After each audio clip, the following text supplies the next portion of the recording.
All right, so what's up, guys? So welcome to discussing Augustus, which is not this book. It's this book. We're going to talk about Augustus here. So yeah, this is the first thing that, like, this is the first thing that we were just like, hey, what if we read this, as a Discord thing, and also have Jimmy read it and hate it. I'm just kidding, Jimmy. I know you don't hate it. And I do appreciate dissenting opinions, and it is, you know what, Jimmy, there's nothing I can do that isn't proto-fascist, apparently, especially when you talk about the Romans. But let's talk about Augustus, guys. So I put out a review of this just recently because, like, I don't know what to say about this book. Like, that's why I'm glad all are here that we can talk about it. And I think Kate wanted to join if she joins in at some point. But like, I love this book, guys. Like, as you well know. Yeah. So I'm with Jimmy in that John Williams, in just 2 books, has kind of cemented himself as one of my favorite authors, which is just weird because, it's just 2 books, but I love the way that he writes. And, he did that in Stoner, and then here it's just as good, like, if not better. Like, the way that he just, I don't know, turns a phrase or talks about important things, and the ability to differentiate voice in all of these letters, like Agrippa being, really straightforward, and then the poets. Like, I love my student in book 1 for sure. Anyway, so I'm at my normal place, but my camera setup is in my filming room, and I'm literally going to go right from this to film. And so I didn't want to bring it out, set it up in here, and then dismantle it and reset it up. So I'm just using my normal webcam that I had before I used my camera. So that's my kitchen. Please excuse that it's messy. Everything's everywhere because we're packing stuff to move. So, I'm in the same. Yeah, I'm in the same place. It's just normally the camera's here, and this one is right here, and it doesn't like blur the background. Though I could. It just looks super weird if I do this. See, now it looks like I'm. You look like you're on a Zoom call. I know, right? So now it looks bizarre. At any rate, I've done a review, so I'll just open it up to you guys, like, talking. Like, Evie, go ahead and give me your just thoughts, just to start with, and then we'll just go around. As someone who has a very vague passing knowledge of Roman history, basically I know all the big stuff, like Julius Caesar, Mark Antony, Cleopatra, A2 Brute. That's it. This was so compelling. And mind you, I had read Butcher's Crossing and Stoner previously, so I was already familiar with John Williams's writing, but his prose is gorgeous. It is spectacular. Like, literally, almost every single page is like tabbed with something. So it's just so good. And that he was able to make, and I know, Jimmy, if you're still here, you totally disagree with me. Well, you kind of actually agree with me. That he's able to make you feel so connected with each of these historical figures / characters in each letter. I know Jimmy mentioned in his Chatting with Nuts episode on Friday that like, he's like, oh man, I gotta, be introduced and gotta get used to this new person. And then by the middle of the letter, he's like, man, I love this person. And then it's over, and then you're going to a new person, new character, new letter. But I guess that was frustrating for you, Jimmy. I don't want to put words in your mouth, but it sounded like you were frustrated with that. But I really liked it. I felt so connected to each of the characters so quickly, and the whole purpose of the letters was to tell the history in a linear timeline, but also I liked how it was structured, where you had some letters from the present day and then some from, like, 30, 40 years in the future, reflecting on those events that were happening at that time linearly. But that makes sense.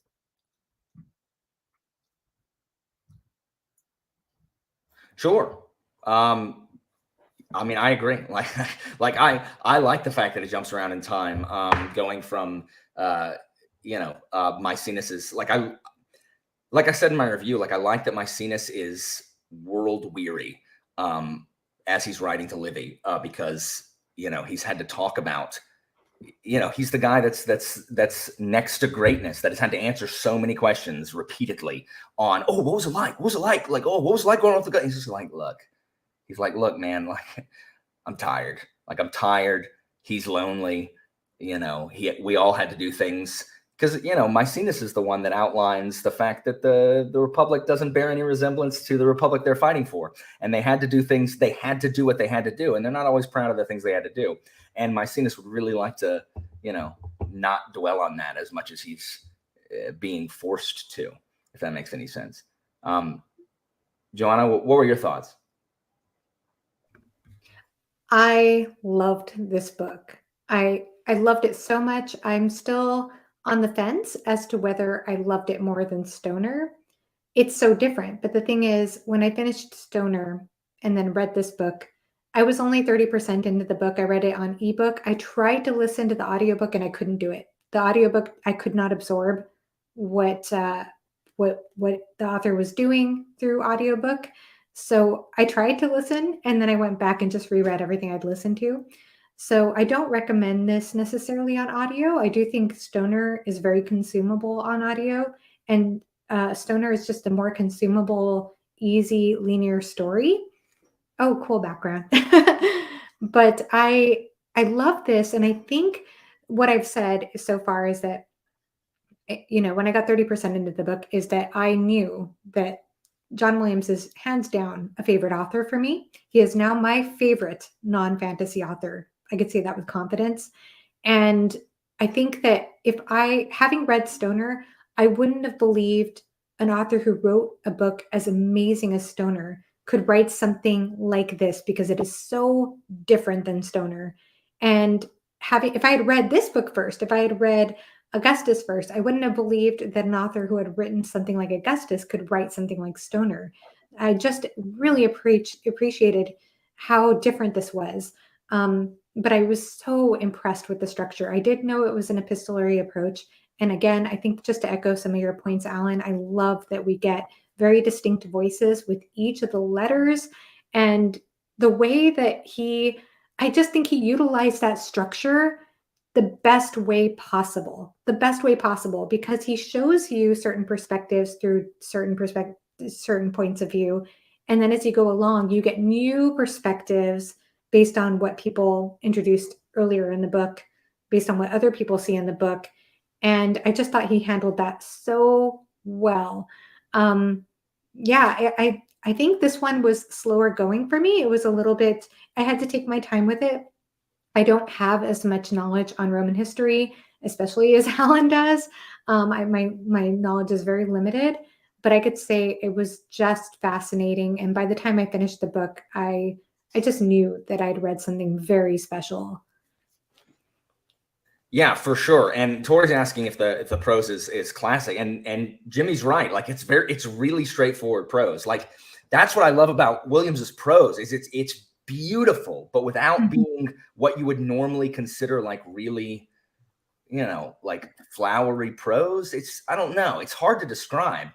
And Jimmy, I've heard you talk about this before on Chatting with Nuts, about how Williams was criticized back when he was, alive. That his prose was like too common, man. Like, are you kidding me? Like, his prose is so good. And then there's several people who had different experiences. Like Joanna, Kristen the audio helped her. And then Anitha did both. And I did both as well, just like Charmaine. Like when I was out, I would listen to it on audio.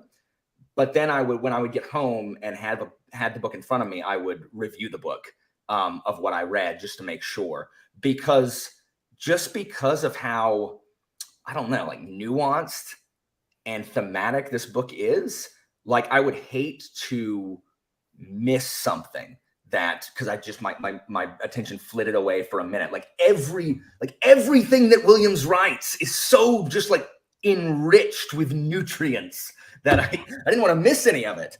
And so I would go back and read sections, not the sections that's just like, yeah, so we're supposed to, not the section where Cleopatra's like, do not send Antony any crap unless it is officially authorized from me. I love that part where Cleopatra is like, so this dude is coming back, going to commission all this stuff. Not without my signature, please. You can give him this, but nothing else without my signature, please. So I have to say this one thing though. Reading it via ebook was, I think it worked really well for me as somebody who doesn't have a lot of knowledge in Roman history, because the X-ray feature on Kindle works so well. It doesn't always work for most ebooks, but when you click on a name on the ebook for the Kindle, it immediately shows the wiki background of each character in a concise way. So you can get a lot of reference material that way. So for me, it worked that way. And because of what you described in the reading experience, it was, I mean, I can understand the immersion process. And I know some people are way better at absorbing audiobooks than I am. I'm not the best with audiobooks, but I know that for me, I really liked being able to go back. And it probably was actually hard on ebooks sometimes because I couldn't just flip back to a page as easily as with a physical copy. But I did find that it was nice to look back and see what he was doing all along with the themes. So I don't know. I just find that easier to do visually. Yeah, and I mean I agree, Jimmy. I think slowing down like enhances the experience for sure. Jeff, go ahead, give us your thoughts, and then we'll move to Caroline, and then we'll talk specifics. Well, I enjoyed it a lot. I think this is the first epistolary that I've listened to or read, so it's new to me, and I just like the different perspectives of how it is told in different perspectives, I guess, and I'm pretty familiar with some of the stuff that went on. So, yeah. Yeah, I love the different perspectives, and I think book one is the hardest to get into without, unless you're just like super into like Roman history, which like I am. So I was like, yes, I loved seeing the back and forth between Antony and Augustus, or Octavian at the time, like play out from Williams's perspective and from all these different viewpoints, because like I'm familiar with Augustus's rise to power, and Antony, who is just. Did anybody like Antony? Did anybody enjoy Antony in this particular thing? I felt bad for him, but I want to hear Caroline's thoughts. Yeah, before we for do. sure. Yeah, so I'm in Joanna's situation. I haven't read Stoner yet. It's my next audio book, so I'm really looking forward, but I'm kind of scared. Like, he sets the bar very high now, so that's a little scary. But I really love this book. I started it, and I was planning on really taking my time. And in the beginning, it worked out. Like you said, Alan, like the first book, I basically read like a fantasy book with all the different characters and stuff. But I did appreciate how fast he could make clear in each letter who was speaking. It was very clear who was writing the letter, very easy. So I really appreciated that. But as soon as I started with book two, I just couldn't put it down anymore. It blew me away.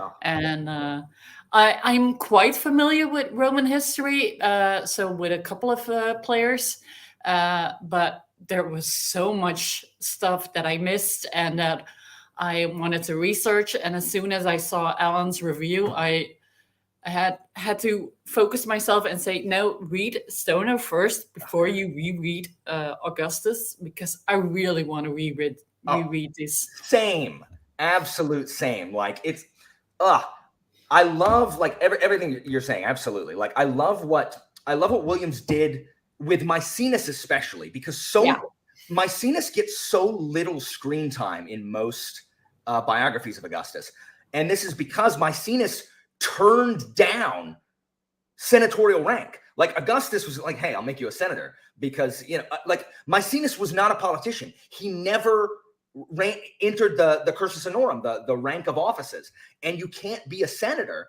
until you've been elected to public office, starting with the quaestor, which is the treasurers. And Maecenas didn't want that. He didn't want to be a politician. He didn't want to be a senatorial rank. Maecenas knew like how like the senatorial class is the one that murdered Julius Caesar. Maecenas didn't want to be a part of that. He just likes the arts. He just wants to write poetry. He wants to sponsor poets. And because of that, we know so little. Like we actually don't know as much about Maecenas as we do about Agrippa. Because Agrippa, it cannot be overstated how important Marcus Agrippa was to the rise of Octavius. Like there's not a single battle that Augustus won without Agrippa's help. Like, and what Augustus doesn't cover, this book doesn't cover, is that at the Battle of Actium, Augustus was not there on the ship. He was on the beach, laying down on his back, staring up at the sky, because he was having a panic attack because he was so nervous. While while Agrippa's winning the war, he's like, he literally he's like, guys, I can't even. And he goes to the beach and he just lays down and he's just like, like he was such a nervous kid. And he was so prone to health issues that every time there was a fight, he had bowel problems. Now, whether or not, like his enemies were like, he's just a coward. Like every time there's a fight, he has to go have a problem. But I mean, he possibly just had really, really bad anxiety. I wonder why that wasn't covered in this book. I mean, like you can't. I mean, that is kind of against the narrative that's being told right here. But maybe Lancelot had really bad anxiety too. Well, no. Going for this one, like I also don't think that Antony and Agrippa and Augustus all met eyes right there at the end at Actium. I don't think they were all on like the front ship. But that scene was incredible. Oh, the scene was incredible. Absolutely. Like it had to be done for the narrative. Like I don't think they were all there at the front. I don't think Agrippa was in the front ship either. But I love that scene where Antony realizes, oh, that sucks. And Cleopatra's just gone. Oh, I know. That's a crazy scene. I love that. Yeah, it's that. Are we in spoilers, by the way? Are we in spoilers? I mean, are we Oh talking? yeah, the whole thing spoilers, guys. We're talking about Augustus. This is history, which is all spoilers. So, if you don't want to get spoiled for the book Augustus, I mean, I guess look away. But it really only covers like real history. So we're just, Well, I'm kind of glad that I'm ignorant of real history then, because I think I kind of liked not knowing where things were going. Well, I think it's different levels. I think if you then immerse yourself in more of the history, then you pick up on other stuff, and I think it's going to be a great book to reread. There were multiple instances where I forgot that I was reading a work of fiction. I thought, I'm like, oh man, this really happened. Holy crap. Like, oh, this is fiction. Okay, he's fictionalizing history. These are not actual letters. But they seem like they are. Like it seems like the verisimilitude that he has. It just feels like it was from these people. He captures the life and time of Rome so well. The libel, the call to Caesar, if that's not true to history, if that is not actually what was said, like Part. this is amazing. Which part? In book 1, letter 13, where are the friends of the murdered Caesar among his enemies? The son of Caesar calls to you. That entire letter. I was like, I feel the call of Caesar. Like, this is amazing. Yeah, the anonymous propaganda from Maecenas. Yep. Yeah. It's Like, is that an actual letter or no? I don't know. I would have to look it up. I'm gonna say it's doubtful because I don't know how that, like a pamphlet, would have been saved Survived. for posterity. Yeah, You know what I mean? Most of what we know about this particular time, or right before, as like book 1 stuff, is from Cicero's letters. So he did use, Kristen, he did use a lot of the writing of the time, like the poets. He has all of that. He has Livy's writing, which covers this period pretty well. He has Suetonius and Tacitus, the 2 historians who are not kind to the emperors. Because they're senatorial class. Like Suetonius is essentially the equivalent of the tabloids. He's the best to read because his stuff is so sensationalist. But he had access to the royal archives. So just because it's sensationalist doesn't mean it didn't happen. But he always picks the juiciest gossip, the Suetonius. And then Tacitus hates the emperors. So I will add, for anyone that only did audiobook, there is an author's note at the start where, you know, John Williams kind of talks about his writing process or whatever, and basically does a mea culpa if there were any problems. One of the lines that I underlined is, "But if there are truths in this work, they are the truths of fiction rather than of history. I shall be grateful to those readers who will take it as it is intended, a work of the imagination." And even just like that is so holy crap incredible. Mm-hmm. I wish that I wrote quotes down. I almost never write quotes down in my books, and I need to, because this has so many quotable things. Like every now and then I'll jot something down if it deals with a point I'm trying to make. And Thiago, we're gonna get to book 3. But I agree. I go ahead, Joanna. I was just going to say there is foreshadowing in book 1 of that, because I think it's Maecenas. Am I saying his name right? Maecenas. Because he does say in one of his first letters about how, I don't know, he makes some sort of statement about the way that they perceived Octavius in the moment that he receives news about Caesar's death, and the way that he seems like he's hinting that he questions that now, the way that they trusted him or the way that they look to him as a leader. So I feel like there was foreshadowing. And I see, being ignorant of Roman history, I didn't know that Augustus was going to be the last of his friends to die. Oh, it's like I knew that, and Williams makes it so tragic. Yeah. Reading history, it doesn't have the same, you don't get the same loneliness as you do. It's just like, well, there's Augustus, and he outlived all his friends. He did all this stuff. Like, what a guy. But here, you really feel the emptiness that his life has once his childhood friends are gone. And honestly, you know who doesn't get a mention in history ever? Salvidianus. I didn't know about Salvidianus. Oh, it was a cool storyline. He exists, and he did what happened. Yeah. But it's such a footnote that no one ever talks about Salvidianus. And like in book 3, when Augustus says, I don't fault him. He did what he thought was right. Yes, I love that. And actually, what you were saying about Agrippa, I got the impression that up until that point, that tragic point with Sylvanus, that he actually was instrumental too in the success, in his battle success too. So yeah, it's just like Augustus losing all of his friends and just outliving, because the thing is, he was a sickly kid.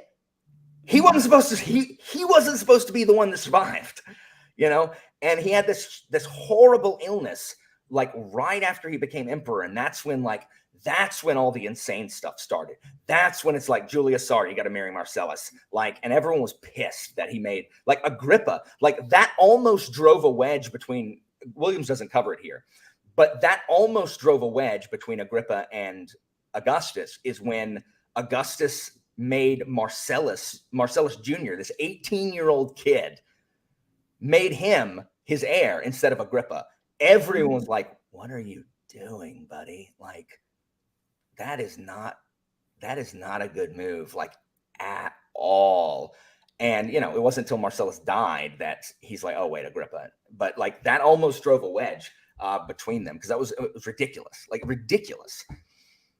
Wow. I didn't know that. That's fascinating. Yeah, but it was because he had this huge illness. Everyone thought he was going to die. And so like everyone got paranoid about dealing with his succession. And the other tragedy of Augustus is the fact that every time he tried, Williams mentions it, but it doesn't really cover that every single time he tried to give an heir, they died. He wanted anyone but Tiberius. Hashtag not my emperor. Hashtag never Tiberius. Like, that's what it was. He liked Tiberius's younger brother, Drusus the Younger. He liked him better than Tiberius. But Drusus fell off a horse on his way back from Germany and died. And so he's like, are you freaking kidding me? He had young Marcellus, dies. He has Agrippa, who just dies. Like, just gets sick and dies. Never been sick a day in his life, dead. And I hate it. I hate that history did that. Hi, Christina. Hi, Christina. I hate that fate conspired to do that. And so Agrippa's gone. Then he has two sons. Agrippa has two sons, Julius and Lucius. Julius Caesar, Gaius Caesar and Lucius Caesar. Both of them die under suspicious circumstances. Like, both of them die. Some historians think that it was Livia. Because, you know, Livia, as we see in this book, is really gung-ho about Tiberius. Mm-hmm. She has an agenda. Yes. So they die young. His other son, Agrippa's other son, Posthumus, who's born after Agrippa's death, he is like they don't mention him at all in this book, other than he was born. He is a complete and utter tool, and he gets exiled, just like Julia does. So it's not going to be him. And so literally every single person that Augustus tries to give power to afterwards dies, every one of them. And it's just like, there's no one else except Tiberius. Yeah. And there it Yeah. is.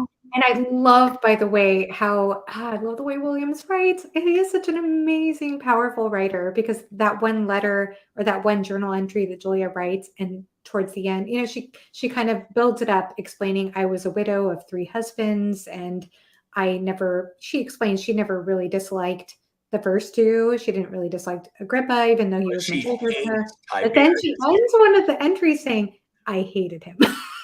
And I'm like, oh my goodness. And then I find out more. In Tiberius's defense, what Williams doesn't say is Tiberius is an absolute dour, complete and utter douche. But part of Tiberius's deal is one, there was rumor that her and Tiberius had an affair before Tiberius was married, like before they were married. Huh. So, second, Tiberius, in order to marry Julia, has to divorce Vipsania, who he loves. He is in love with Vipsania. And Augustus makes him divorce her so that he'll marry his daughter. And Tiberius is like, he's just pissed about this. Like, he's just dour. He sees Vipsania at like an event and like tries to like go to her and be like, oh, and he's crying like in public. And so Augustus banishes Vipsania from Rome so that Tiberius, so that none of that crap happens again. You know, so in Tiberius's defense, only in that respect, he was forced to divorce a wife he was really in love with. And then Augustus kicks her out of the city too, because, you know, he's like, you need to stop. He also seemed like a mama's boy with Livia. Oh, Tiberius? Yeah. Yes. Dealing with the helicopter mom and, you know. Well, Augustus had one too. Atia is a helicopter mom also. Like she would literally scream at Julius Caesar because Octavian got heat stroke when he was hanging out with Caesar at the games. She would go and she would yell at him like, "How dare you!" And he's a dictator, the most powerful man in Rome, and she's just screaming at him. It's his niece. She was not afraid at all. Sorry, I'm monopolizing here. We've got Julia opinions. So sad for Julia. Charmaine is not a Julia sympathizer. Charmaine is not a Julia apologist at all. I also feel bad for Octavia, by the way. I will add that book 2, chapter 5, the first journal entry in there, when Augustus tells Julia that she has to marry Tiberius, and it is heartbreaking. She says, "My life has been at the service of your policy, of our family, and of Rome. I do not know what I might have become. Perhaps I might have become nothing. Perhaps I might. I did not know what to say. Must I go on? Will you not give me rest? Must I give my life?" "Yes," my father said. He still did not look at me. "You must." "Then it is to be Tiberius. It is to be Tiberius." "You know his cruelty," I said. "I know. But I know too that you are my daughter and that Tiberius would not dare to harm you. You will find a life beyond your marriage. In time, you will grow used to it. We all grow used to our lives." That was heartbreaking. Oh yeah, like this is the hold on. Mike has this. I love this quote. "I do not believe that Rome can endure the death of Octavius Caesar. I don't believe that Octavius Caesar can endure the death of his soul." Like what you're talking about is that duty that they have, like, and that is like everything else is subservient to the duty they have of guiding Rome into into this new era, because the Republic has fallen and everyone knows it, even though it pretends to exist. Like everything still runs according to the Roman Constitution. There's just one guy in charge of it now. But the thing is with Julia, she didn't ask for it, right? Like Maecenas and Agrippa signed up, right? They pledged to Augustus. Like they pledged their cause and their lives to Augustus. Like Julia didn't. She's just born, right? Tiberius, same thing. Livia, all of these other people that are just kind of drawn into this web that Augustus, this surrounding Augustus, they didn't ask for any of this, but I mean they chose their own paths in the cards that they've been dealt. Did you see any parallels between, not to give any Warlord spoilers, but did you see any parallels between Guinevere and Julia? Oh, yes, yeah. Especially the weird, like Persian or Ionian, that she was involved in. I literally was thinking of Guinevere. Exact same thing. Well, and also the mixed feelings you have about her. I mean, I had mixed feelings. I didn't feel like I could just hate her. She says she has this one quote in one of her journal entries that she feels like the way that she's married off, the bondage in marriage, and especially being a woman at that time. She says something like, "I sometimes think that the meanest slave has had more freedom than we women have known." And I thought, yeah, and she seems to be jealous of anyone who seems to have any sort of contentment. Oh yeah, and that's shown with like how she has contempt and envy for Terentia. Yes, this beard, right? Because Terentia is just flitting around talking about gossip, like, "Oh, I love him," like, "Oh my gosh, I'm I'm sleeping with Augustus," who Maecenas is like, "Whatever, I don't care." Right. But she lives free of any kind of role she must play. She gets to do what she wants to do. And while she has no power, she has agency where Julia does not. And when Julia tries to take agency, bye, enjoy Pendateria, Yeah. I loved the way that was explored in this book. I did not expect this to go towards like some sort of feminist exploration of how women cannot express power in society the way men can, and how they sort of have to take it within themselves. So she was just trying the best she could in that regard. Yeah, Tiago, I think Augustus was telling Salvinianus that in order to make it easier for Salvinianus to do what he wanted to do, like let him go and do this without, feeling like he's betraying his friends. Like, hey, we're not friends anymore. Like you do what you got to do, and that's fine. Because like Augustus says in book 3, like he understands, like Salvinianus did what he thought was right. And to be fair, Salvinianus is right. Augustus, I love Julius Caesar. I don't love Augustus as much because Augustus is a politician and he's a snake. I was going to ask you about that. I was going to ask you about the differences between Caesar and Augustus. The difference is that Caesar was a force of personality. Like it wasn't like Caesar was this larger than life figure that was politician, warlord, and like orator all in one. Augustus was not. Augustus, like Maecenas, Agrippa, and Augustus together make up Caesar. But the difference is that Caesar was merciful. Half of the people that killed Caesar were people that Caesar had beaten and had given clemency to. And Augustus didn't do that. Augustus made sure he was not going to make the same mistakes as Caesar did, as his uncle did. And so Augustus did not grant clemency. Augustus punished his enemies like ruthlessly. He would, if you betrayed him, dead, sorry. And that's what we see. We'll talk about, how his exiling of Julia is actually what saved her from, because you got to gut out that conspiracy where it is. Because Augustus saw what clemency gets you. Clemency gets you stabbed. And so Caesar was well liked. Augustus was, but not in the same way. The people loved Caesar, but Caesar didn't betray them the way that Augustus did. Augustus used the legacy of his populist uncle to get the people on his side. And as soon as he had a foothold, sided with the Senate sided with the Senate, kind of abandoning, as soon as it became politically advantageous to do so, he kind of started distancing himself from the legacy of his uncle because he needed the senators on his side. Augustus was a brilliant politician, but he was a snake and he was two-faced, and he would do what he had to do, to succeed. Caesar told you what he was going to do. He's like, okay, cool.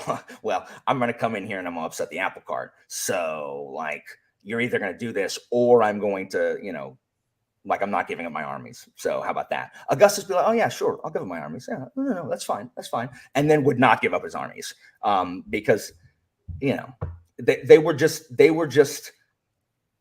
different. And Augustus wasn't as lucky as Caesar was. Caesar was so lucky. He should have died 12 different times, and it's absolutely bonkers. But yeah, that's the difference. Caesar was a force of personality, and Augustus was just a guy whose force of will held everything together. That's cool. Yeah, I was curious about that because I know there's that letter from Julius Caesar at the beginning, and I went back and looked at some of the quotes that he said about, I have conquered the world and none of it is secure. And it seems like they sort of land in a similar place at the end of their lives. But at the same time, I know that Augustus says something about that, about how he feels that Caesar died because he was careless. He didn't, I guess because he didn't cut people off the way you were describing. Sorry, I'm trying to catch up with all this. Sure, yeah, sorry. His name Posthumus literally because he's born after Agrippa's death. Julia and her affairs. We'll talk about this in a second. Yes. So a guy named Cato the Younger, who was Caesar's basically Caesar's arch nemesis, and was the last dying gasp of the Republic before Caesar was murdered. Despised all the horse trading with the spouses. That's what noble women were used for. Not like no one cares about unimportant pleb women. Nobody cares. You can have affairs with them, whatever you want. Nobody cares. But the nobility, the patrician women, they were political tools. That's what they were for. They were for extending the dynasty. You got married as soon as you could have kids, because you had a good chance of living a decent life if you survived childhood, but you were not likely to survive childhood. I mean, a very famous woman named Cornelia had 12 children, and only 3 of them lived. And so you had to have a bunch of kids so that some of them would live. And so you traded them for political favors. That's what you did. Like your daughters and stuff, like that's just what the noble families did. And that maternal mortality rate, like, sure, she had 12 kids. She probably was close to death with probably the majority of those pregnancies. Sure. So it was a miracle that she even survived 12 pregnancies. For sure. Yeah, Augustus is... Augustus. No, that's his name. Like they named him posthumous because he was born after his death, because it means born after the death of the father. So that's why they named him that. So everyone did have affairs. Okay, so you are not. So let's look at Augustus's morality legislation. The men are allowed to have affairs. I mean, that's the double standard. The men are allowed to have affairs, but they're not allowed to have affairs, or they're not supposed to have affairs with prostitutes and actresses. That's who they're not supposed to marry. You can have affairs with prostitutes and actresses all you want. You just can't marry them.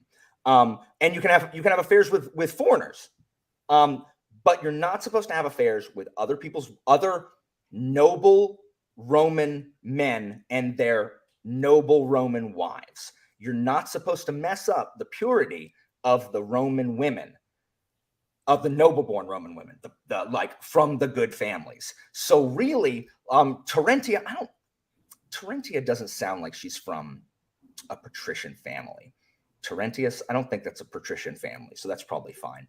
But so you're not supposed to mess with other people's wives. You're not supposed to deflower Roman women, not freed, not plebs and stuff like that. But the women aren't supposed to do it at all, and that had kind of gotten lax in the last 100 years or so. And that's what Augustus is doing. He's bringing the hammer down again and being like, guys, stop, because the Romans were super concerned about the watering down of the Roman stock, that they're not the tough, virtuous Roman breed, as if that was some kind of genetic thing, as opposed to not, you know what I mean? And, it was every society in the history of the world's been worried about immigrants. Every single one has an immigrant panic. So Rome, same thing. They're like, there's too many foreigners here. There's too many foreigners. There's too many non-natural citizens who are diluting everything. And so it was an attempt to restore Rome to its glory. And that was an idea that people were supposed to rally behind, and what Augustus used to really consolidate power, because the people who were most behind that were the senators who had murdered Julius Caesar. Because that was the whole point, is they were the conservatives and Caesar was a radical. I don't know if it makes any sense. Well, I think it's interesting how to kind of jump to the end. That's what I was trying to. I wasn't reading the book, Anitha. I was trying to find the quote and I couldn't find it. But so how it kind of at least for me, the way that I read it, that Augustus was doing all this, it's doing tough love for Julia, because he's like, I do this for Rome. And then he reminds her, or whatever the letter was, or he reminds himself that he called her Little Rome. So there's this kind of dual meaning to his desire to save Rome from itself, and just make it persevere. And also by exiling her, he's protecting her from further crap that's going to happen, which unfortunately, what is it? Tiberius kills her, right when Augustus dies. Tiberius, there is rumor that Tiberius let her starve. She died in exile.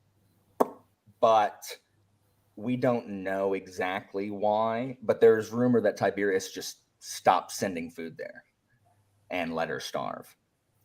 Tiberius is a big crybaby because he has that big exile where he's like, you know what, screw it. I don't want to do anything. And I'm going to go, like Augustus gets sick and Tiberius is like, I'm just going to go to Rhodes. I'm going to Rhodes. Sorry, I'm going to become a philosopher. I'm going to go to college, get a philosophy degree. And Well, Augustus is like, okay. Williams portrays that as Livia telling him, stay away, right? Yeah. So it's not, he's listening to his mother, but it is a power move, like, But part of the reason, Tiberius is so bitter by the time he gets power. Like part of everything that happens next is Augustus's fault, because Tiberius was last. He was picked last, like utterly last. Like if there had been anyone else, it wouldn't have been Tiberius, as we've seen. And Tiberius is so angry that he's had to give up Vipsania, that he has to marry Julia, who just completely embarrasses him, that nobody likes him. Like no one likes him. He's dour. Like he's just a grouch.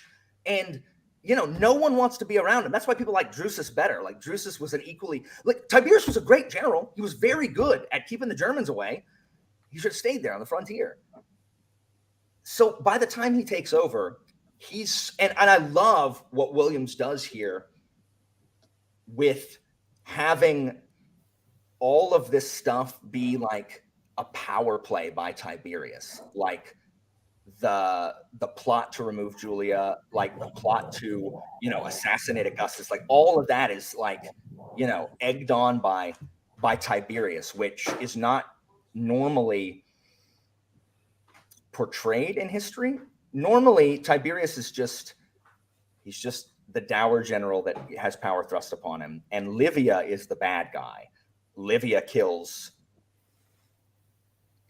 she at the very least kills Gaius and Lucius Caesar, and there's rumor that she kills Drusus the younger too, her younger son, and then she kills Augustus. There's no intimation that she's the one that kills Augustus in this book. No. But for centuries, people have thought that Livia is the one. Like she feeds him poisoned figs at where he dies, and that's how he dies. Now, some people say that he wanted her to. Some people say that she was just plotting his death. We don't know. Claudius portrays Livia as an absolute she fiend. So it's interesting what you said though, because about Tiberius, because driving what happens to Julia, because I love that whole exchange between Julia and Augustus when he tells her that he knows of this conspiracy. That whole entire exchange just made me so gripped. I was so gripped by that. But he tells her, he said, if it was just me who knew about this conspiracy, we could work around this. But because he knows, that's why I have to protect you and send you away. Absolutely. Caroline, Jeff, you guys go ahead. I'm sorry. I'm the one monopolizing it. I want to let you guys have a chance to weigh in on any of this stuff. I'm gonna grab coffee while you do. Right here. Jeff, you're on. I really don't know what to say. I kind of feel like everything's been said already. I did kind of like the end where Augustus was kind of reflecting on everything too. But yeah. Wasn't that cool? I love the way he was able to look back at certain things. Like, for example, he looked back at that part with his nurse, Herschia, if I'm saying that name right. Yep. And he talked about that exchange, and he talked about when Cleopatra left and on the ship when she left Mark Antony. And I just love the way he was reflecting back on things that we already saw through other perspectives and then giving a new context to that. Yeah, and also how he viewed the conspiracy, because that was different than in the letters. In the letters, he was more like giving Julia the benefit of the doubt and saying she didn't have anything to do with it. It was just the men, and she was caught up, and they were using her. And in his memoirs, he basically says like, yeah, she was the one that was manipulating everybody. Well, I mean, Augustus says it in, I think it was the first letter of book 3. He says, excuse me, there are no untruths in any of them, which is the works that Nicholas sent him. There are no untruths in any of them, and there are few errors of fact, but they are lies. And I think that is just, one, such a cool line, and two, it's really it's just the project of what Williams is doing by portraying these events from so many different perspectives, where, you know, two people's truths could be accurate, but the fact of the matter is, you know, it could be something totally different. Like, I don't know if that makes sense. And then, you know, just Octavius coming in and being like, this is my perspective of what I've done, and it's not even truth or fact. It is his perspective of what he's done and the intent behind it. Oh yeah, and because his race gestai, so his autobiography is very short. But it survives. It was written on the side of his altar to peace. It's still there in Rome. It's written on the side of a bunch of stuff, like over in Asia and things like that. And so Augustus controlled the narrative. Like, you know, his perspective on events is what survived. Because Cicero's dead. You know, Cicero. I mean, much of what we have prior to his death, Cicero's death, is from Cicero in that period, because a bunch of letters were saved. Because not a lot of they didn't write everything down all the time, and they threw stuff away. You know, they didn't save a letter for posterity. We're just lucky that Cicero's friends saved everything. But yeah, like Augustus, you know, basically much of what we know now is from Augustus's perspective, or from historians or poets that were under Augustus's employ, or people who really hated Augustus. So that's one of the fascinating things about history in general, is trying to suss out, you know, the truth of what happened. And well, I mean, this book managed to turn your mind around on Julia. So yes, until Charmaine showed up and reignited my. No, I do have more sympathy for Julia, because she like she didn't ask to be the emperor's daughter, right? Now, everything she does after that is her choice. That's her choice. But the life that she was born into, she did not ask for. And, you know, teenagers, it's not like teenagers used to make good decisions and now they don't, right? Like, teenagers have always been teenagers. And so she made decisions that she thought was, I mean, like someone was saying earlier, she wanted power. She absolutely wanted power. And then she got it and was like, what do I do with this? Like, so, like, she wasn't happy, you know? And commenting on what Charmaine's saying here is, this is one of the brilliant things about Augustus's, it's not Augustus, Williams's, the order he chooses to tell the events in, because isn't this the letter from Hirtia? Isn't that the thing that opens book 2? I think it is. So. The thing from Hirtia where Augustus is like, oh, like, you only had sons. Oh, you know, and you don't really understand the impact of what he says to her until the end of book 2. Yes. And that's what I love. Like, this would not have been as impactful if he didn't start it with this. You know what I mean? Like, I'm trying to remember. He was on his way. What was he on his way to do again? He's on his way. He said he's got his triumph or something, or he's on his way to do something. I don't know. He was on his way to do something important that relates. Yeah, it is. Hirtia is the first one. Yeah. But was it something regarding Julia? I think it was like opening the Senate or something like that. I know. Yeah, exile Julia. Thank you, Mike. He was on his way to exile Julia. Oh, that's right. Oh, yes. Yeah. And it was Oh, brilliant yeah. the way that Williams brought that back up at the end, and you're suddenly having a new It makes it context better that that's what he was going to do. because he talks about like how he can never be happy and how he can give freedom to everybody else, but he can never be free. I just think it's brilliant. Yeah, I just don't feel pathos that way. in this book is just it's so good. I think anybody who likes to write, when you like read an amazing book, you're just like, well, I might as well not try because I'll never be, I'll never be this. But no.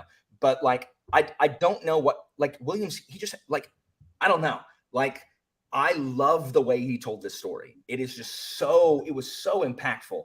And okay, so I'm trying to get through all these. See, that's the thing, is I know a lot of people are not big fans of the epistolary approach, but I think the way that he did it was so unique. It was so perfectly played. It was like he put pieces of a puzzle on a board and then filled them in, and in such a succinct way gave you a story that, like, he just, and the way sorry, I'm all over the place. He just really filled in every single piece by the end. He filled in every single piece in a short book. I don't know how he did it. Oh, and so like I said a while ago, like, no one liked Antony. Antony, I don't like Antony. Anthony's a great Antony was a really good general, and he was one of Caesar's main generals in Gaul. But he was a terrible politician, and he was a thug. He was a frat guy who was drunk all the time. Like, that's what he was. When Caesar was all fighting the civil wars, after, like, when he got back from Gaul and was fighting the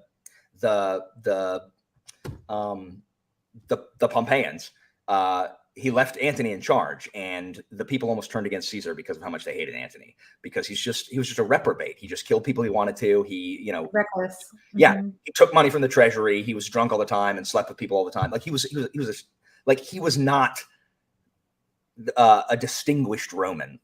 He just wasn't. And he comes from a very old plebeian family, but the Antonines at that time had a really bad rep because, like, his uncle and they'd all been just, like, not playing the game right.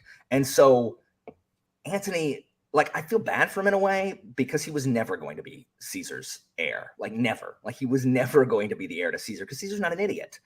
I love that. Yeah, So, I mean, I felt bad. So Mark Antony, for me, was, I felt like he was more, I know this sounds bad, but he was more whipped by Cleopatra. Like, he became totally obsessed with her.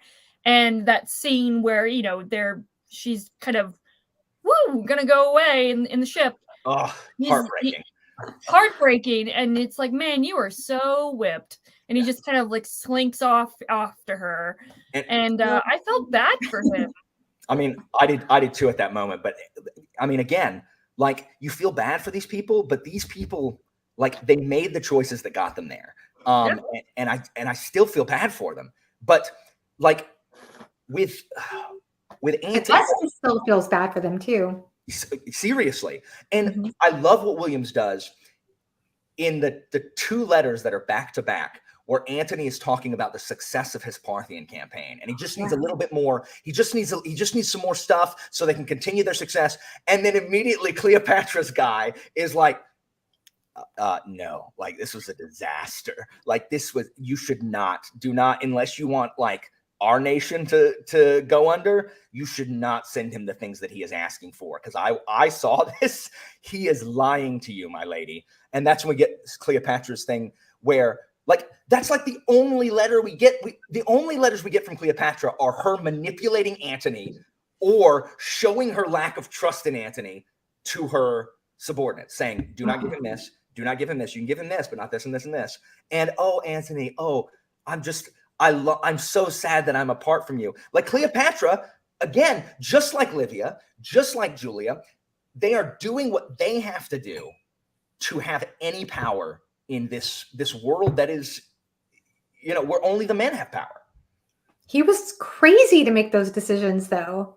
He was just, I don't know. He made so many mistakes. Like, you do get the feeling like he's trying to play the big leagues, but He's just not there. He can't hack it. You're absolutely right. He's B team, solid B team. And killing Cicero was not a popular move. Mm-hmm. What happens when Was for me. when the people okay, first of all, I love Williams's letters from Cicero because it shows me too. just how pompous he was. He's sitting there.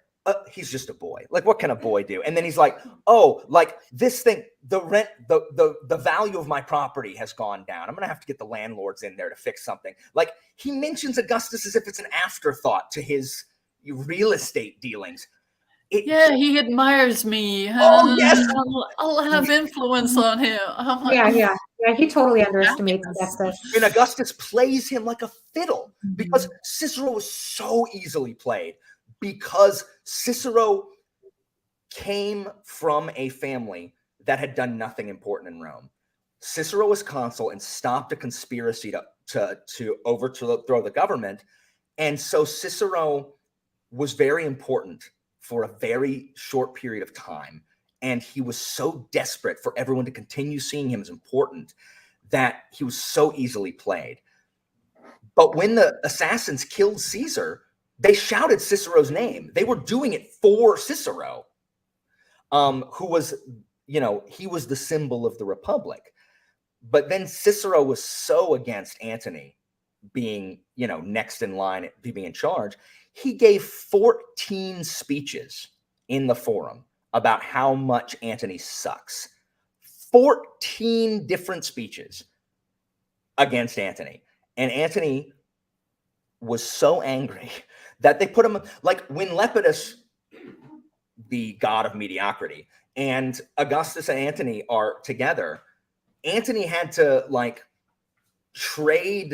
had to give Augustus something so that they could put Cicero on the list because in that scene, doesn't he say like anything's negotiable except Cicero? Cicero goes like Cicero is dying. Everything else is negotiable. Straight up killed him because of he is loud. Anyway, so Thiago, Augustus, yeah, it's hard to. I think Augustus was extremely arrogant, but I think he also knew what, like the downfalls of that. Like I think Augustus was a master of his emotions. Yes. And so he sublimated everything, including like his daughter's well-being, except in, exiling her to keep her from dying. He's a fascinating character. I like Augustus because he did what no one else could do. But at the same time, I don't like him as a person. I like Agrippa and Maecenas a ton. Sorry. I think you're absolutely right, Alan. I got the impression, I mean, one of the main themes I kept seeing, or a recurrent thing I kept seeing coming up in Augustus's, especially his last entry, was about indifference. Like he learned to have a sense, and with indifference, I think really what that was about was he learned to have a certain amount of distance from his emotions, from getting emotionally pulled and not being sentimental. He knew that was a big trap. So he didn't do things for being sentimental or for idealism, but he did feel like it was his destiny to change the world. But he had a certain amount of distance from what that meant for him too. Yeah, I think there was a little bit of sociopath in him. Like he was just able to do what, like he just. Yeah. Rome, like the glory of the city. That was like his. That and like Evie said, like I didn't even think about what you were saying, Evie, about him caring only for Rome, but then also calling Julia his Rome, because he definitely loved Julia, but he said he had two daughters, Julia and Rome, but yeah, he called her his little Rome. But he even reflects on when he learned of his uncle's death, when he learned of Caesar's death, when you get that letter at the beginning with Maecenas. Sorry if I'm saying his name wrong again, but how do you say it again? Maecenas. Okay. When you get that letter from Maecenas at the beginning, and he, there's that moment where he goes away, where Augustus goes away, and has a moment of silence after learning of his uncle's death, and there's this moment of silence that overcomes them, you get the impression that he's, kind of in shock or something. And then you get the perspective from him later on, from Octavius later on, and he's reflecting on how he actually feels a sense of joy overcome him, realizing his destiny is here.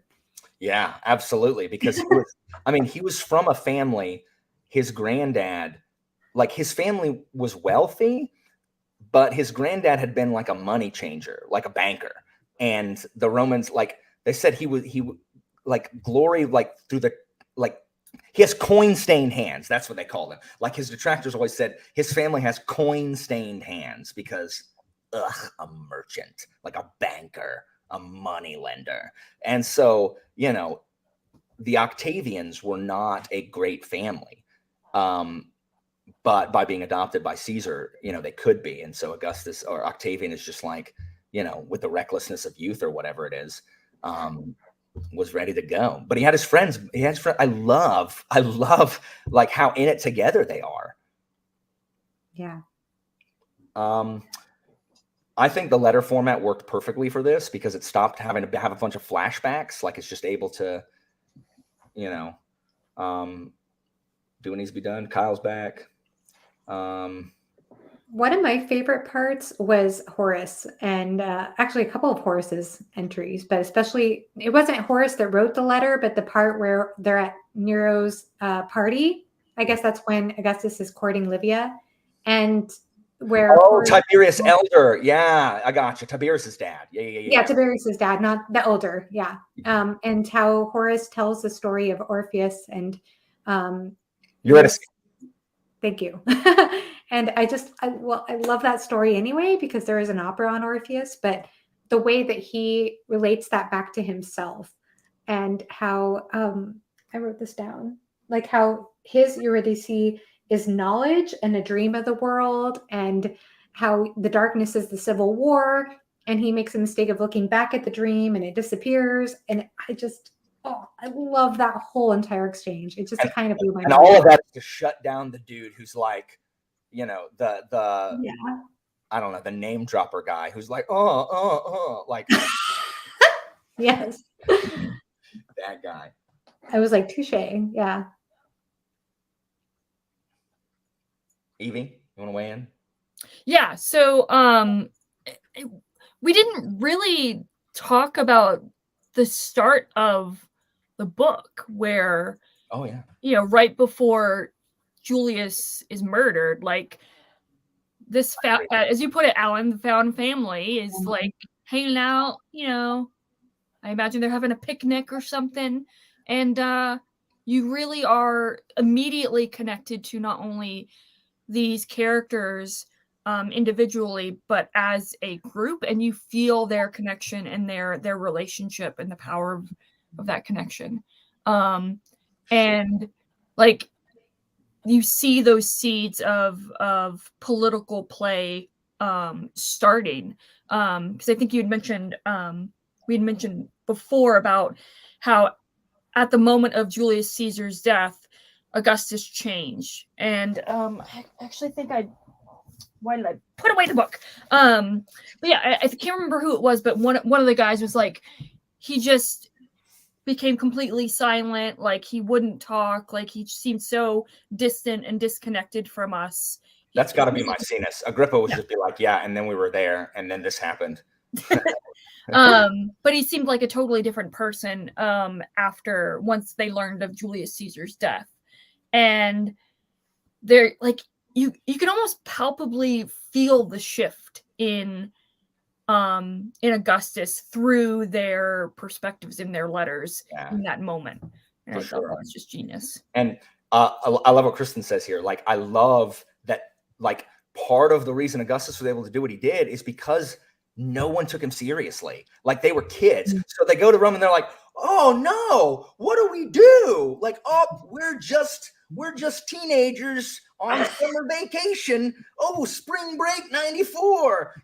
Like they're, and everyone's like, oh, and Antony's like, excellent, I will seize power. And Augustus is like, you idiot. And Cicero's like, oh, you adore me. Oh, please come over to my house. It played all of them. They played them all. It was absolutely brilliant. I did absolutely love that.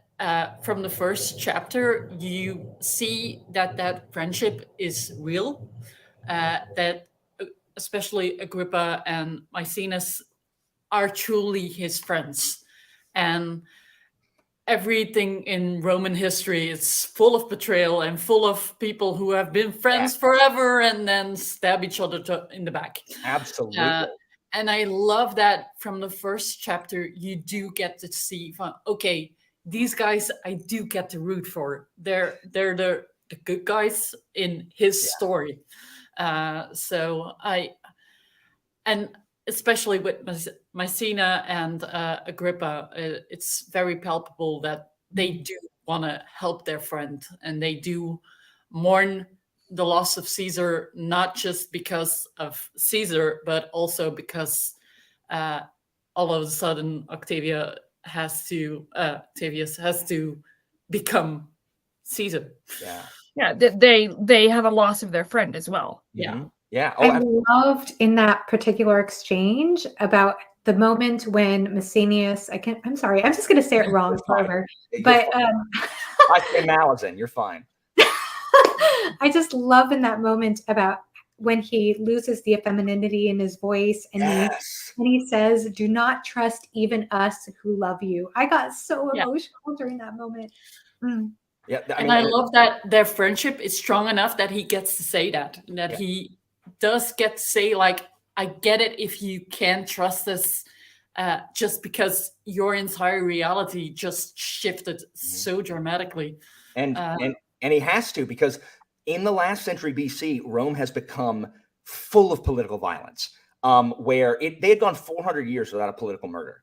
Now they had like brought false charges and stuff, but you didn't murder political opponents like in the street and get away with it.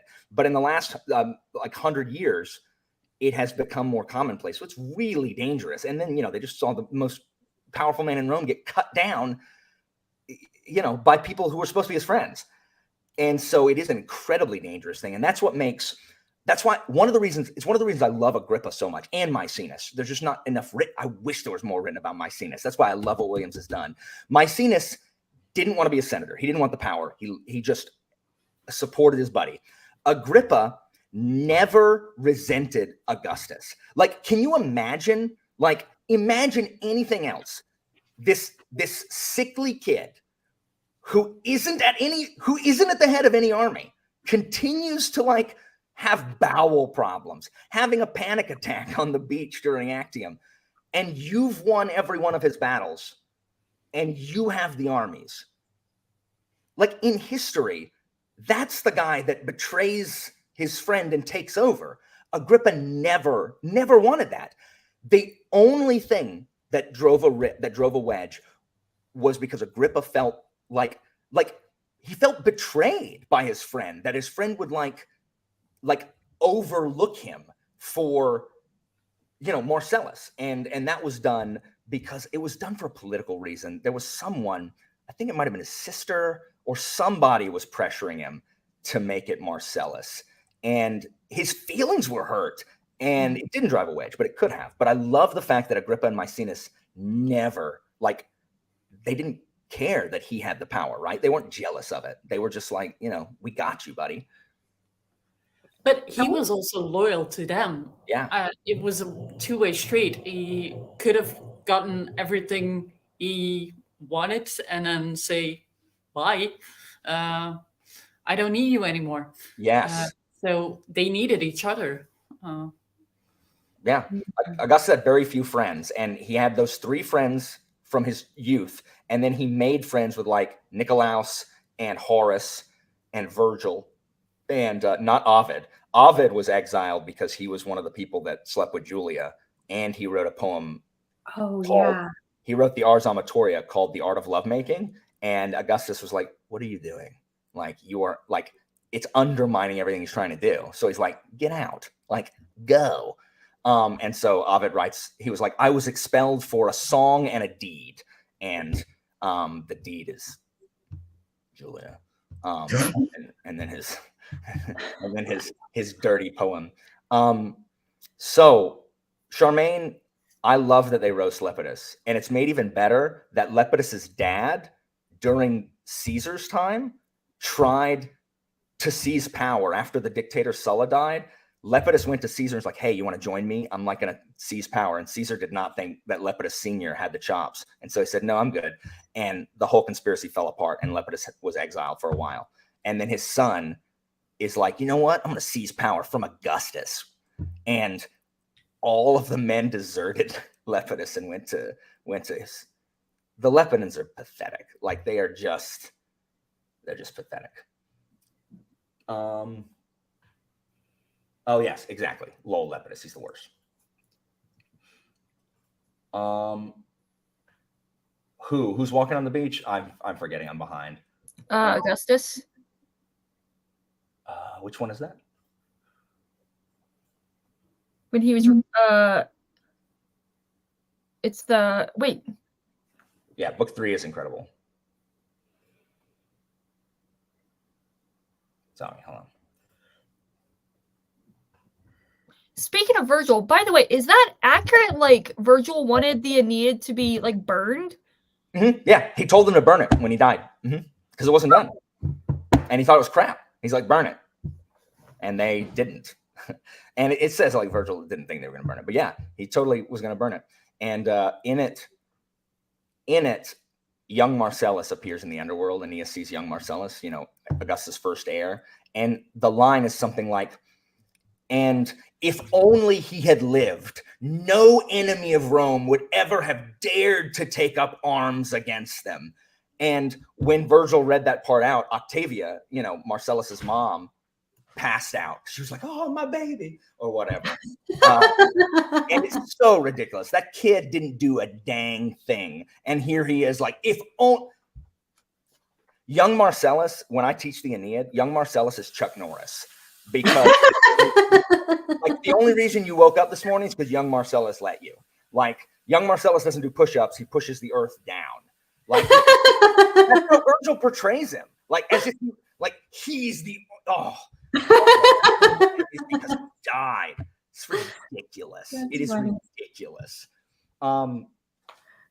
We still have to talk about the main theme you talked about in your video, Alan. Oh, I mean, yeah, we're actually into poets and philosophy right now. One of the things Augustus said when he dies is, "Did I play my part well? Then applaud as I exit." Like, shut up. Shut up. But oh yes, I agree. So let us talk about all of the poetries and the philosophy and all of that stuff, because I love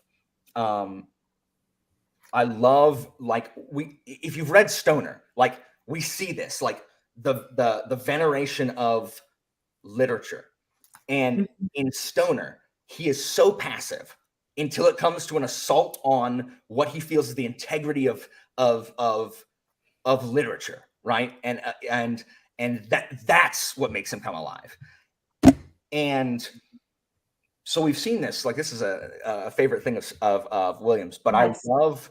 I just love the credence that Williams lends to the poets and the philosophers, the case for why they are important in a society like the Romans, and if we look at our society, that values productivity and values the result of things. Like I love at the beginning where it talks about the Romans value truth insofar as what they can get out of it. Like they value the truth of something for the purpose of using it to achieve an end. Where the Greeks and the philosophers and the poets, they sit there and they ponder truth for itself. What is truth? And the truth itself matters. The art itself matters. The pursuit of like philosophy began as, especially Western philosophy, like Socrates and everything, began as an examination of the inner self. How does mankind become better as people? The Romans are concerned with how do they become better as an empire? How does the city become richer? How does the city become more powerful? they're less interested in what makes them decent human beings, because really they're the Romans, they're the bosses. Whatever they say is decent human beings. And so it's just so good. And I love Nicolaus describing the Romans. And my personal thing, I loved where Horace is like Augustus, like, I'm with you, man. And I don't like Horace. I think Horace. Really? No. Why? Because Horace sided with the tyrannicides. Oh, okay. Horace was a soldier in Brutus's army before. I didn't know he was a soldier for some reason. I don't think I got that. It mentions it very briefly. Okay. It's one of the reasons that someone tells Augustus not to trust Horace or whatever. And I also don't like Horace's poetry. That's really more of what it is. I don't like his odes. But did you like him in this book? Like, I love him in this book. I just don't like him like in real life. Okay, that's good. But he's like, man, like, I'm on your side, but I don't know what you're doing. Like, Mm-hmm. you can't, like, you can tell them like that they can't do this stuff, but one, you're doing it and everyone's looking at you doing it and they're going to use it against you. Second, you can't pass a law and all of a sudden make people stop wanting to commit adultery. Like, that's not what it's for. You're in charge. Therefore, any way you tell people to behave is coerced. Like, you're coercing people into good behavior. And it'll backfire on you because you do this. Correct. It's our job, because we have no power. It's our job to talk about morality and right, the poet's job. Yes, it's the poets and the philosophers. It is. We have no power. We have the opposite of power. So it's our job to try to persuade the hearts of men. It's your job to, keep the city safe. I said something like, no law may adequately determine a spirit nor fulfill a desire for virtue. And he says basically that poets persuade because they have no power to legislate. Yeah. And you cannot legislate against the passions of the human heart. Yeah, exactly. You can't legislate people's desires away. And again, that's not an argument for not having laws. Well, I guess we can't legislate people's desire to kill each other, so we should just retract all laws against murder. No.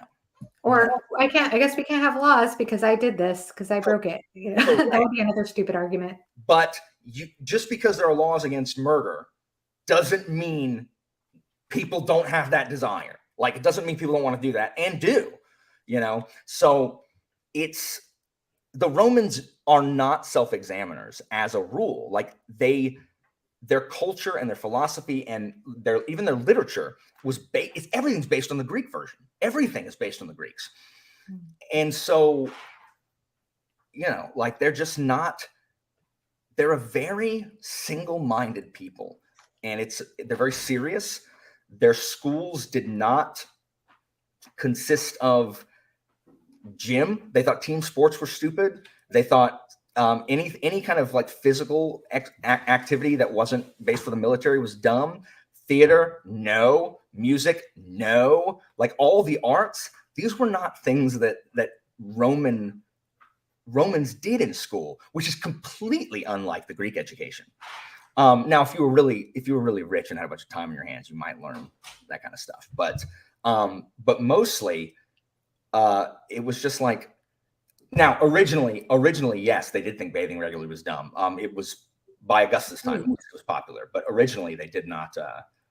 They said, Julia said they got that from the Greeks. Yeah, they 100% got it from the Greeks. And by Caesar's time, it was something that they did regularly, and that is what kept the germs away. So they didn't have plague all the time. But anyway, Evie, Joanna, thoughts about anybody? Thoughts about poetry, about philosophy? Like, I hate poetry. I hate poetry, and I can barely tolerate philosophy. But it's so, like, seriously, like, but in here, it's so brilliant. And he makes, like, even if I don't like poetry, I understand why it is important. I understand why the arts are important, why music is important, even though I don't like art because I don't understand it at the time. It's like, this is the canvas that you peed on. Like, how is that? Like, but I do understand its purpose, even if I don't like it. And then that's something the Romans don't understand. It's something our society don't understand. If I don't like it, well, it must serve no purpose. I know everybody thinks I'm unreasonable, but I'm not. For anyone that's seen History of the World Part 1, and the first piece of art and the first art critic, and he pees on it. So thank you, Caroline. You get it. So actually, at the start and then toward the end were two passages related to poetry that I just really spoke to me. I'll start with the last one. But this is book 3, letter. Oh God, I don't know what chapter this is. Book 3 doesn't have any letters, does it? Does it? Oh, never mind. It's August 10th then, I think, is the date. But Augustus says that the poet contemplates the chaos of experience, the confusion of accident, and the incomprehensible realms of possibility. And then he goes on to say that perhaps I should have said that the world was my poem, that I undertook the task of ordering its parts into a whole, subordinating this faction to that, and adorning it with those graces appropriate to its worth. And yet, if it is a poem that I have fashioned, it is one that will not for very long outlive its time. When Virgil died, he earnestly beseeched me to destroy his great poem. It was not complete, he said, and imperfect. Like a general who sees a legion destroyed and does not know that 2 others have triumphed, he thought himself to be a failure, and yet his poem upon the founding of Rome will no doubt outlast Rome itself, and certainly it will outlast the poor thing that I have put together. Yeah. Stop. I thought of that. I love that quote. And yeah, go ahead. What do you think about that, Evie? Oh, no, I was just going to say, and then this is how I read. Like, I find passages that I really like and I connect with, but I can't explain to you why these emotions are these emotions. It's the same with art. It's like there you go. Some pieces just speak to you and others don't. And I love that quote. Yeah, one word that stuck out to me in that quote now that you just reread it is the word accident, because he later on, or in some part around there, he considers God. He says maybe there is just one God, and if there is one God, he is accident, and humans are their priests. Yeah. And that's another passage that I underlined. But towards the start, this is book 1, chapter, I don't know, whatever it is, but it's letter 9, Maecenas' letter to Livy. And Horace says in the dialogue, I decide to make a poem when I am compelled by some strong feeling to do so, but I wait until the feeling hardens into a resolve, that I conceive an end as simple as I can make it, toward which that feeling might progress, though often I cannot see how it will do so. And then I compose my poem using whatever means are at my command. I borrow from others if I have to, no matter. I invent if I have to, no matter. I use the language that I know and I work within its limits. But the point is this. The end that I discover at last is not the end that I conceived at first. For every solution entails new choices, and every choice made poses new problems to which solutions must be found, and so on and on. Deep in his heart, the poet is always surprised at where his poem has gone. And then later, it was Maecenas that says this, but the gods of the world and the gods of poetry are wise indeed, for how often they save us from the ends toward which we think we strive. Yeah. I highlighted that too. For all the writers out there, all the authors out there, like Thiago, does it ever feel like that? Like what Maecenas is talking about? Like what you start with is not what you end up with, and everything. Yeah, exactly. That's what I was thinking. I also like at the end in book 3, it's around the same place that you were talking about, Evie, where Augustus is talking about how the Romans don't like the sea, and they never have. It's too vast. It's too fickle. Like that, you can be gone. Like they even though they had the most powerful navy in the world at the time, they still never had a fondness for the sea the way the Greeks did.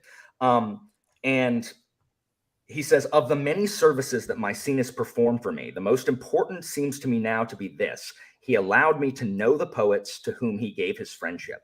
They were among the most remarkable men I've ever known. And these are not soldiers. Like, these are just people who wrote crap. And if the Roman, as he often did, treated them with as much disdain as he dared, it was a disdain that masked a fear perhaps not wholly unlike that feeling he had about the sea, where the Romans disdained poetry because they don't like how emotions can overtake you and how they can be like, they didn't understand it. They don't understand that depth. They don't want to plumb that depth. It's not something that the Romans are the master of. And I love that is one of the reasons that, you know, he's positing that the Romans treated them like whatever, like nobody cares, man. It's just so good. Those passages were the ones that made me think the most of you, Alan, because I did think, like, every time you talk about how the money goes to STEM programs and stuff like that, the humanities have to be there. And I think John Williams makes a really a good point in why we need the poets. We need the humanities to make sure that people change and people evolve. Yeah. We've become obsessed with money and what can it achieve monetarily, physically, what physical production can come with it. And it's as if we don't like the human cost and the human human evolution and the human cost and the human element. It's like we're trying to physically remove the human element from anything. Like no one cares about feelings. No one cares about your imagination. No one cares. Can you code? Can you draw a bridge? Can you enter numbers into a spreadsheet? Can you make it to where no one notices that I'm stealing millions of dollars from a bunch of people who are putting their trust in me? Can you buy back shares, because that's the most useful. That's definitely the most useful thing that we could be doing with our company is share buybacks. Can you do all of this stuff? No one cares. Can you tap in to the shared human experience and make you think about what you do and why you do? We don't think about why we do anything. The quickest way to get my students into a rut is to say, hey, what are you doing? No, there's nothing wrong with any of that, Sal. There's nothing. I agree. My buddy Finn has complete job security because he has mastered the art of the spreadsheet. I'm just saying that's all we hear about. But my children never, they say something dumb. I'm like, why? Why are you going to do that thing? Because I want to. Stupid reason. Why do you want to? It's fun. What's fun about it? No one can answer why they do anything. So no one thinks about why they do anything. We just do it. And if you're not introspective, it's just well, I guess I'm going to do that thing because TikTok made me do it. #.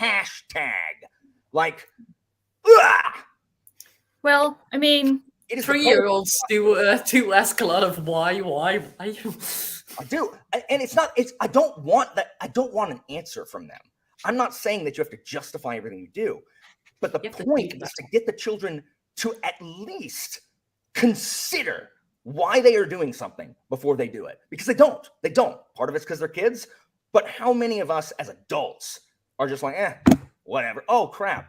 I wish I thought about that beforehand and not done this dumb thing.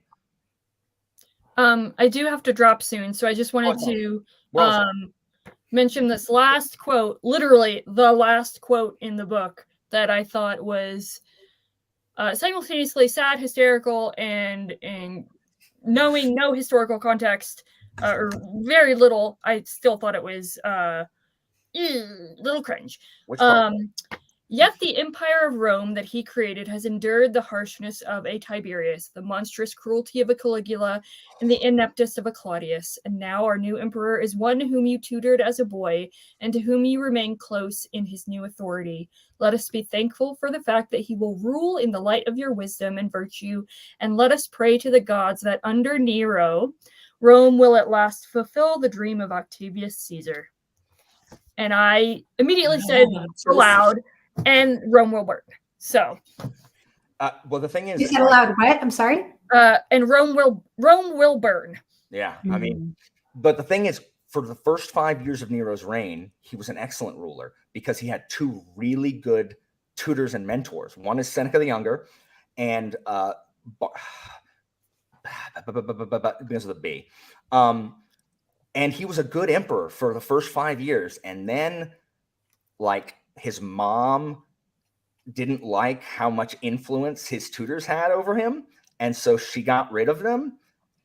And then he went off the rails. And then he killed his mom. and that's where everything went off the rails. And, you know, he was an actor, which is, you know, funny considering Augustus's disdain. Nero was on it wasn't Petronius. I don't know. It begins with a B. I'll look it up. But yeah, Nero wanted to be an actor so bad, like so bad. So he would go and force people to let him be in plays. And he wasn't good by any stretch. But yeah. But again, Sal, that comes back to the fact that these women, this is their only method this is their only way they can exercise power. That's it. So Rome had a lot. You see it a lot. Alexander the Great, his mom was a huge influence on him. Yeah. And like Cleopatra with her children too, but it's so weird that it's. So what I'm learning today is that women rule the world, and the men who rule the world have mommy issues. Men are just puppets. Basically. Because there were so many instances of this where these, you know, noble women, the only way they can exercise power is through the person who actually has control. This happens with, you know, Nero's mom. It happens with again with the Severan dynasty.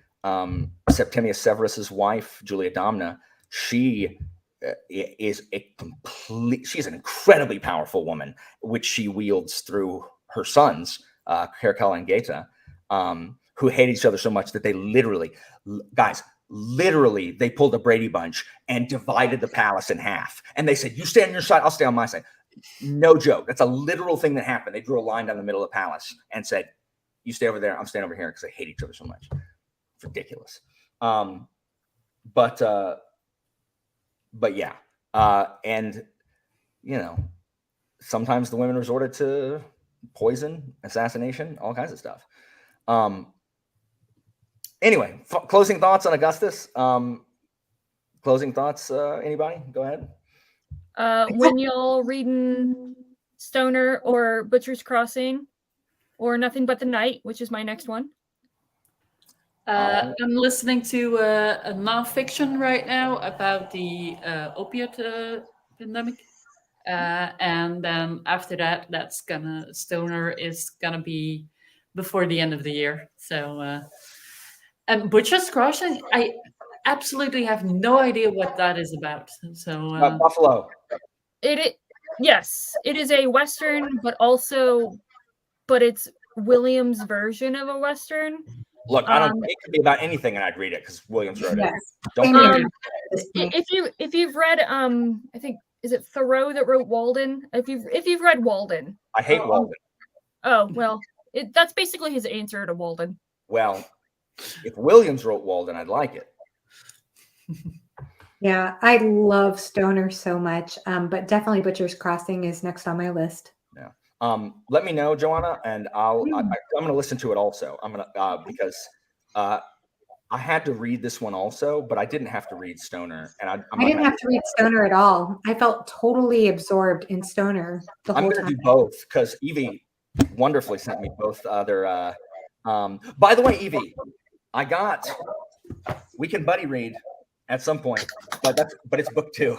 Oh well, I'd say book 1 should be there soon. Oh, okay. Steampunk, so we'll buddy read for sure. What book did you just show? Oh, it's like called The Wonder Engine. It's Clockwork, like Wars series duology thing. Yeah. But I'm gonna do what I did with Augustus, and I'm gonna listen when I'm out of the house, and then I'll read when I'm home, because I love the narrator. And the other one, Evie, I've heard it's not as good because it's his first novel, and it's also not as long. I think it is a tragedy that John Williams only wrote 4 novels. Like, why do we have James Patterson, who has written 900,000 novels? I don't want to anger you, Alan, but John Williams also wrote poetry, which No, I I know. cannot find for the life of me. I know, but you heard me say only wrote 4 novels. Like, literally, there's an entire wing of the Library of Congress that is nothing but James Patterson books. Why did John Williams not write? Like, I'm so upset. Like, I don't think I've ever been upset since the death of Terry Pratchett. I don't think I've been. But I'm with it's such you. I just quality, though. Oh, I know, but I'm just Quality. upset that there's not more. You know, like, I also just have to mention, I know I mentioned it on your video, Alan, but it's just kind of funny to me that I discovered my favorite non-fantasy writer this year, and through Stoner, which I felt pushed to read after hearing Jimmy talk about the audiobook being free. I did hear about Stoner before Jimmy brought that up, but he was kind of the initial push for me to pick that up. And then through you, because I didn't know about Augustus until you. So it's kind of funny. My 2 booktube friends who are fantasy focused got me to read my new favorite non-fantasy sure. novel. And if not for Jimmy, I never, like, Jimmy told me, and then even still, I'm like, I don't have time to read that. But when the audiobook was free, I'm like, all right. And even with Stoner, I'm like, this is beautifully written, but I'm not sure I like this book. And then we got to the dissertation scene, and I'm like, okay. Yeah. Me and you, Stoner, I got you. And Well, then me- Augustus, sorry, go ahead. No, go ahead. I interrupted Augustus just feels like it was written for me. And I know people say that a lot, but like, there's just so much. Like, it's just a beautiful book. And I don't say things like beautiful book often. Like, it's just not the way I talk. But it is just so impactful to me personally. Not just the thematic stuff, but just the fact that something this gorgeous was written about the freaking Romans, like an incredibly violent, non-poetic, non-artistic people in one of the most violent periods of their history. It's just, I mean, it's a masterclass. Like, Williams was so talented. What about you, Jeffrey? Well, I'm currently, I might pick up Stoner next year, but I'm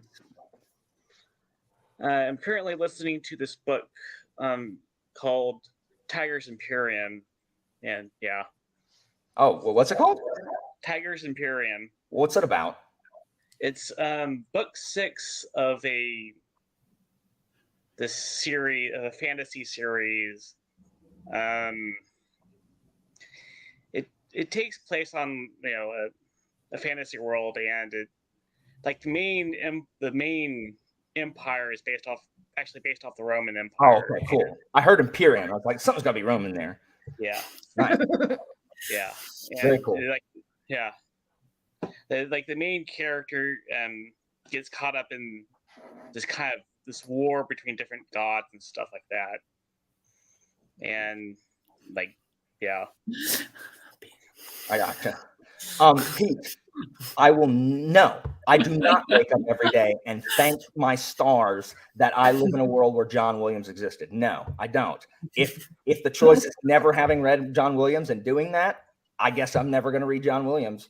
I am not going to become a Kwong queen.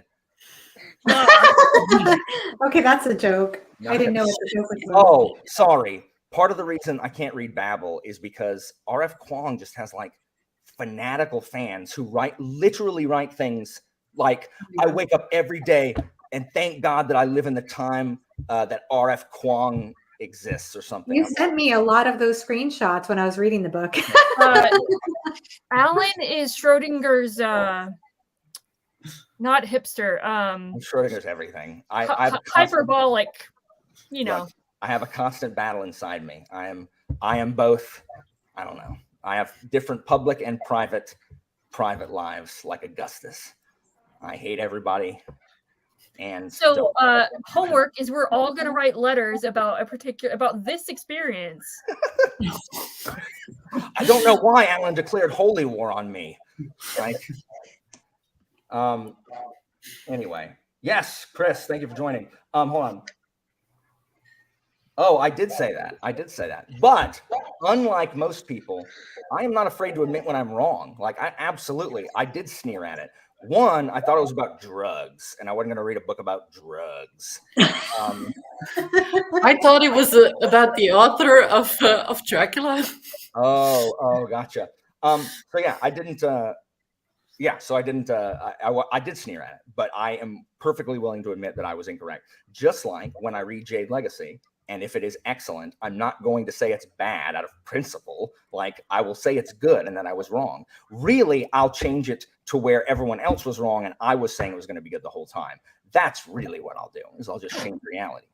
Alan, I will only read on in that series if you read it. Well, okay, cool. Yes. I decided I won't read on unless you read it, because I know you'll give me hell if I read it without you. Well, no, just only if you're going to read it with like Jimmy and AP and Philip. They'll read it without. I think they're going to read it without me anyway. So. Anyway, so I will literally. I downloaded. I purchased with an Audible credit the audio of Jade City. So I spent money on an audio. But anyway, like I'm gonna reread Augustus probably next year, and probably Stoner too. Like, there's just so Williams. I cannot believe I'd never heard of him before, Jimmy, and then Zara had talked about him like independently, and I was like, I don't know what that is, and it's Stoner. I'm not gonna read a book about drugs. That's not my thing. Like, it's unfortunately titled, like, for anybody who doesn't know what it's about and doesn't want to read a book about people smoking a bunch of weed all the time. Like, but it's so good. Like, it's amazing. He's such a good writer. Oh, yeah. Evie, I envy you. I need to start doing like you do and like marking all the quotes. All you people who mark quotes down, I did too. I'm always so sad. But then you have the trouble if you mark too many. It's like, oh God, where is the one that I'm trying to find? I have that problem. I highlight in my Kindle copy or in my ebook copy, but it's funny because I feel like Evie and I highlighted all the same stuff. Probably did. So part of the reason I read Lion of Macedon right after this, and compared to Augustus, I hate it. Is that GGK? No, it's Gemmel. Oh, okay. Wow. But I think people would like it if they didn't care about the historicity of it. Next historical fiction for me, I think, is Shogun. Gates of Fire. I am reading Shogun in. So, Caroline, everyone tells me Gates of Fire is good, but I have this inner rage and hipsterness against Thermopylae. I'm so sick of Thermopylae. I hate it. It's very much about the soldier, not about the politics. So I know. But probably Shogun. I do want to read Shogun with you. So I'm going to go slow. Like, I have problems reading more than one thing at once, but I think if there's a bunch of us reading it slowly, we can be like, okay, where do we want to get to? Cool. I've gotten there. I can put it down. Now I'm going to read something else. Because otherwise, that's the only thing I'm going to read in January, and I don't want that to be my life. So at any rate. Is that something, I haven't read it yet. Is that something that it's divisible? Oh yeah, I mean, it's Shogun is a slow. It's 1,200 pages. It's a slow burn. Yeah. It's very much just it's about a lot of things. So Year of Long Classics 2023. Word. It's the year of the reread for me next year. Oh, nice. Heck yes, Pete. So yeah, I'm definitely eager to see, when you guys reread it, if you know more about the history now, like just what else you get out of it. It's just so like one of the biggest compliments I can pay Williams with this. I would have my children read this in class as an Augustus lesson. Like, that's how good it is. Because any of the liberties he takes are like historically irrelevant. You know what I mean? Like, it doesn't change. In fact, this, better than some biographies, show how important Augustus's appearance, how important his persona was, how important propaganda was, how important poetry was to his reign. And that's, you know, in when you have to write essays about Augustus, they always ask about propaganda and image control and stuff like that. Like, and the difficult decisions that he had to make, the moral dilemmas that he had to make. Like, this highlights them better than just normal biographies in a lot of cases. So I would absolutely have my students, and I may, if I actually finish Alexander the Great and get to Augustus this year, I'm gonna be like, hey guys, so it's a weird assignment. You're gonna read this book. It's free on audio. So here you go. You know, Hey, it's free on audio. That's a big selling point to students. Sure. Yeah, I didn't feel like I could. That's just my personal thing. I know a lot of people do audiobook better than I do, but I have even like little details, like the mistakes that, for example, the mistakes that Marcus Antonius made. Like, for example, going into Rome armed and what that meant to the people, or when he butchered all those people, it was like they were used to that in war, but it was the reckless way he did it. Like little details like that, I felt like gave me an understanding of Roman culture. And even like what you were saying about the sea and the way their relationship to that and naval battles, I thought that was, there were just so many little details that I was like, oh, that's so cool. I feel like I'm learning more about the Romans. Well, it was illegal to go armed in Rome. You weren't allowed to carry a weapon, but you know, people did anyway. I love the audio because a lot of things like Evie mentioned a couple of passages. I would just re-listen to an entire chapter and be just like, oh my god, I need to hear this again. Like, get back. Yeah. At any rate, Evie, I know you've got a jet. Guys, thank you so much for joining and talking and listening. Everybody in the comments, thanks for coming and talking about, like, this is just what a success. What a success was the first patron buddy read outing with Augustus. I'm taking full credit for this. 100%. So That's fine. Totally. Take all the credit you need. It's hold on. No, Sal, it was always the rule. The Rubicon was, he was supposed to disarm, like he wasn't allowed to have troops because the Senate told him to get rid of them, and he marched into Rome. Or he marched across the river into Italy with his troops, and then they, you know, but it was always the case. You weren't allowed to be armed past the Pomerium. Anyway, guys, thank you so much. Everybody in the comments, thank you so much for joining us. Hopefully, anybody watching this, we've convinced you to read it, because you absolutely should. Is it for everybody? Probably not, because no book is for everybody. But read it. I mean, it's glorious. So I hope you guys do read it and find something to like out of it. Thank you guys so much, and bye.